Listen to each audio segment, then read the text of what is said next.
മാതാപിതാക്കളുടെ വീട്ടിൽ രാത്രികൾ എണ്ണിപ്പാർത്തു കഴിയരുത്. ഭർത്താവിനെ ഒട്ടയാൻ പോലെ ജീവിക്കാൻ പഠിപ്പിക്കരുത്. ഇന്നുമുണ്ട് യുവാക്കൾ, വിവാഹിതരാകുന്നവർ, എന്നാൽ മനസ്സിൽ ഇപ്പോഴും അവിവാഹ ജീവിതം.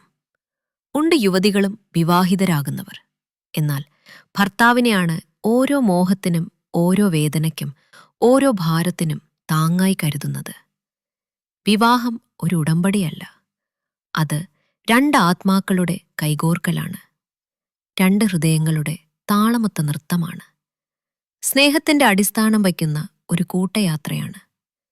ഒരു വിവാഹം വളരാൻ രണ്ടു പേരുടെയും ഹൃദയശ്രമം വേണം. അതിനെ തകർക്കാൻ ഒരാളുടെ പിന്മാറ്റം മാത്രം മതി. വേർപിരിഞ്ഞ വഴികളിലൂടെ നടക്കുമ്പോൾ ഒരുമിച്ചൊരു വീട് പണിയാനാവില്ല. ദൂരം മതിലുകൾ ഉയർത്തും, സാന്നിധ്യം സ്നേഹത്തിന്റെ ചൂടേകും, സ്ഥിരത വിശ്വാസത്തെ വേരൂന്നിക്കും.